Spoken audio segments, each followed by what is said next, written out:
Bonjour, je suis heureuse de vous retrouver ce matin, dimanche 29 novembre 2020, avec une nouvelle narration biblique sur Matthieu 6, les versets 25 à 34, sur l'inquiétude et la confiance. Demain est un autre jour. Je suis là immobile devant l'impossible. Je me dis que je ne pourrai jamais aller là-bas, et encore moins monter dans cet avion. Quant à accepter cette mission une nouvelle fois à l'autre bout de la terre, il n'en est pas question. Alors je suis là, assise devant mon lit, les vêtements sont éparpillés partout et je n'arrive pas à les mettre dans la valise. Demain, c'est demain que je dois m'envoler vers ce Caucase lointain où je ne connais personne, pour aider une association et accompagner des femmes maltraitées et battues, sans connaissance de leurs droits. D'ordinaire, ces missions-là me fascinent. D'ordinaire, moi je suis prête 3 jours à l'avance. D'ordinaire, Stéphane, mon mari, m'accompagne à l'aéroport. Cette fois, il est absent. Il a accepté un congrès et doit rentrer dans 2 jours. D'ordinaire, les enfants se blottissent contre moi, mais c'est les vacances de Noël et ils sont allés chez leurs grands-parents. D'ordinaire, j'ai confiance et ne me soucie de rien, et d'ordinaire, rien ne m'effraie, ni l'inconnu, ni l'aventure, ni les défis à relever. Rien, pas même mon manque d'énergie, ni même ma fatigue. Mais là, aujourd'hui, je suis assise devant ce lit et le contemple comme s'il allait devenir mon meilleur allié pendant les heures à venir. Moi, Alicia, la fille de personne, la manouche, de nulle part, celle dont l'enfance chahutée n'a pas eu raison, moi qui ne suis jamais inquiète pour personne, ni pour moi, ni pour les autres, ni même du lendemain, moi, la soi-disant héroïne des heures sombres, toujours battante, toujours à porter secours ici-là, le plus souvent au détriment de ma famille et de moi-même. Moi, cette femme que tout le monde a admirée pendant des années, je ne suis pas sûre de la reconnaître. Parce que ce soir, je n'ai ni courage ni envie. Je ne suis pas sûre d'avoir assez d'argent, de force et de vie, de moyens pour accomplir ce que je dois encore accomplir comme mission, maintenant. Alors je suis là et je regarde ma maison, celle que nous avons bâtie avec patience et amour avec Stéphane en 30 ans de vie. Cette vie à deux, ce soir, elle me manque. Stéphane me manque, les enfants me manquent, tout me manque. Ce qui me manque le plus, ce sont nos discussions, nos rires, nos disputes parfois. C'est la vie qui me manque. Et ce soir, elle semble avoir déserté la place. Alors, fatiguée de contempler mon dressing éparpillé sur le lit de la chambre, je me lève et vais vers la bibliothèque. C'est ça, je vais prendre un livre. Quelques pages qui pourraient me ramener à la vie me feront du bien. Ah, voilà, j'ai trouvé ce qu'il me faut. Un bon Kipling. Ah, Nathalie Sarraute ou Bobin. Peut-être Michel Serres. Oh non, pas ce soir. Je préférerais un bon roman lu plusieurs fois, connu, quelque chose de familier, de rassurant. Mes yeux tombent soudain sur le roman de Karen Blixen. J'avais une ferme en Afrique. Je le prends sur l'étagère et à cet instant précis, un livre que je n'avais pas vu tombe du sol, suivi par plusieurs autres. Les livres étaient sans doute mal rangés, mis par quelqu'un, par inadvertance.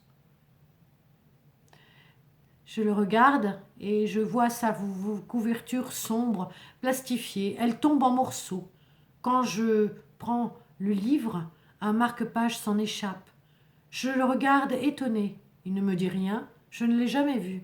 Pourtant, je l'ouvre et à un moment, sur la page de garde, je vois mon nom et une date, 21 mai 1972.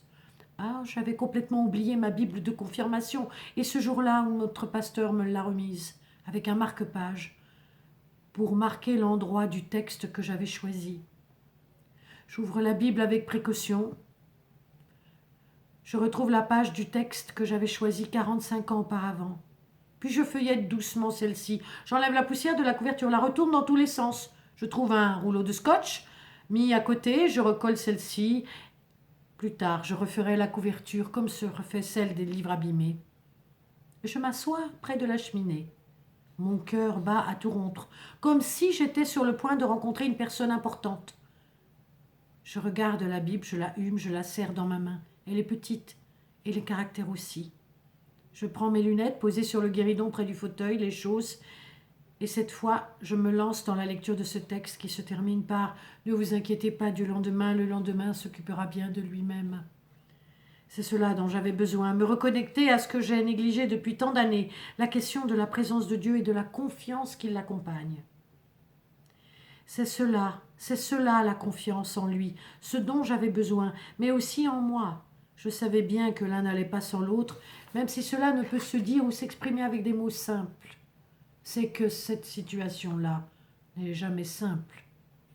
Alors je me dis que décidément la vie, ou plutôt ce mystère divin, ne manquait pas d'humour. Oui, j'allais partir demain, la peur au ventre. Oui, je mettrai cette Bible au fond de ma valise, comme je l'ai toujours fait avant mes rencontres avec Stéphane. Oui, je m'accrocherai fort à ces pages et ces lignes que j'avais oubliées. Et je savais, quand même, j'aurais les moyens, et que je trouverais là le moyen de trouver force, courage et confiance.